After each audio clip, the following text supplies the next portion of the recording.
Abi bir dur.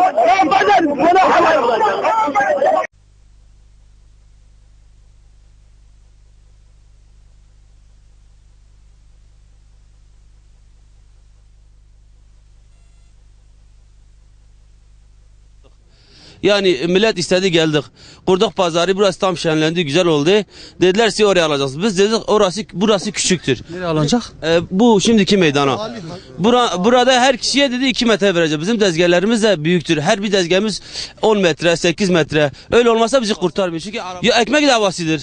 Ondan sonra bu diğer ekipleri geldi. Bir baktık 30 oldu, 40 oldu, 50 oldu. Yani ana baba gülü oldu ya. Bizi dağıttılar.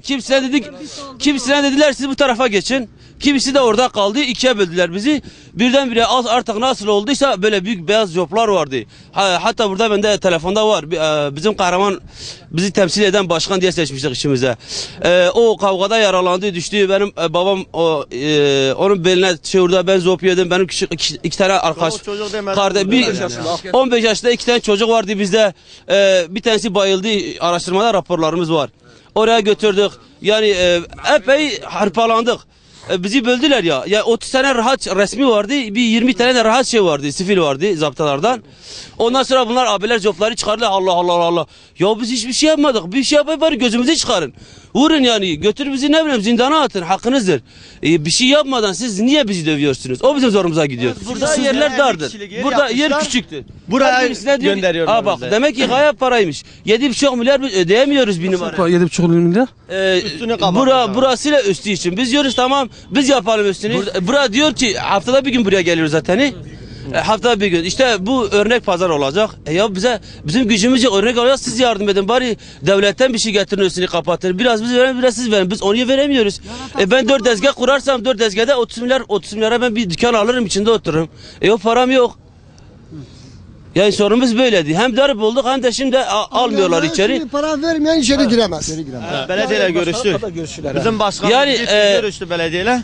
Yok para vermeden girmeyeceksiniz gelseydi diyor. Bize deseydi bak böyledir. Ya hiç olmasa gönlümüz hoş olurdu. Ya vekili geliyor ya zapta başkanı geliyor. Ya sonuçta biz de burada halkız. Biz de buranın bir parçasıyız yani. Şimdi 4 metrede 7,5 milyar alsalar alıyorlar zaten istiyorlar 8 de olabilir diyorlar. Hesapladığı 760 milyar gibi bir para yapıyor. Veririz fakat biraz daha miktar indirilsin, biraz daha taksitlere bölünsün. Bak geçen defa da bırakmadılar pazarı kursunlar. Onca insanın milyarlarca malzemesi hep çöpe gitti. Bak bugün de aynı şey oldu. Onca insanın milyarlarca malzemesi hep çöpe gidecek. Şurada bırakmıyorlar. Geçen defa bırakmadılar orada açalım. Şurayı verdiler bize. Ondan ziyade bak hizla bellidir. Şu kaldırım taşı hizasına göre yaptılar. Kavga ettikten bizi vurduktan sonra diğer tarafı yaptılar. Daha önce yoktu orası. Para önce ortada yoktu. Yok para yoktu. Sonradan çıktı. Abi bir tuzaktır tuzak. İşin gerçeği budur bir tuzaktır. Biz bu pazarı biz kurduk. Yani belediye kimse yoktu. Biz esnaflarda Mirasakilerinden imza aldık. Buraya pazar kurduk. Yani hiç kimsenin şeyi yoktu. Ondan sonra biz pazarı kurduk. 5 senede biz pazarı kurmuşuz. Geldiler dediler siz burada kalkacaksınız. Yolu işgal etmişsiniz. Tamam dedik. Eğer yolu işgal etmişsek bize bir yer gösterin ki oraya gidelim.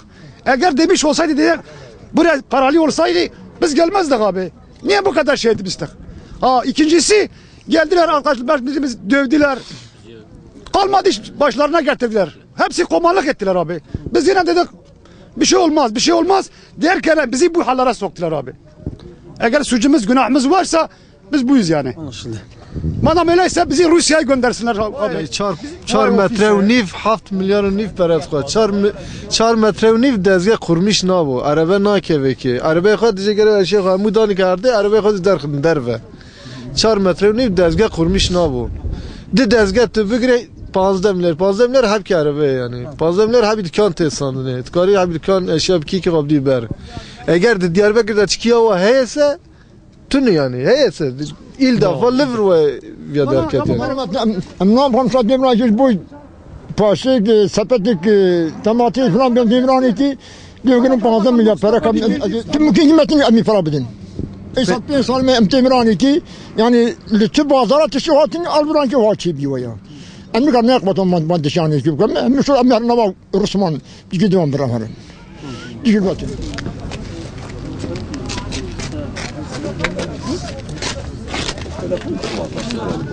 Üçkuyu semt pazarı daha önce yer yapmadan önceki durumu ana cadde trafiği aksatacak şekilde esnaf hizmet veriyordu. Bu hem esnafımıza için uygun değildi hem vatandaşımızın alışveriş yapmasına uygun gelmiyordu. Dolayısıyla bir piyasa araştırması yaptık. Bu alanı kapatmak üzere bir fiyat araştırmasını yaptık. Büyük bir meblağ çıkınca belediyenin üstlenemeyeceğini, zorlanacağını, bütçemizden dolayı zorlanacağımızı gördük. Zaten seyyar esnafının da her ay yasal olarak belediyeye kira ücreti olarak vermesi gereken bugüne kadar almadığımız bir ücret var. Onu düşünerek dedik ki onların da katkısı olsun. Maliyeti 75 veya 90 kişilik olunca maliyeti çıkaracağız ve o esnafa böleceğiz. Ne kadar düşüyor? Belediye ne kadar katkı sunacak? Onlardan ne kadar katkı alınacak diye tartışma yaptık. Ve çıkan fiyata yani bir esnaf için 7,5 milyar harcamamız gerektiği ortaya çıktı. Fakat biz bu 7,5 harcamanın tümünü esnaftan tahsil edip yaptıracağız diye bir kararımız yok. Esnafımızla bir toplantı yaptık. Oradaki seyyar satıcı esnafımızla bir toplantı yaptık. Bak dedik böyle bir maliyet çıkıyor. Bunu daha da aşağıya da indirebiliriz. Ama sizin de bir katkınız olsun. Çünkü sizin için daha münasip bir yer hazırlıyoruz. Kıştan, yazdan, sıcaktan, soğuktan korunmanız için uygun bir yer hazırlıyoruz. Buradan siz de katkı bulunursanız seviniriz.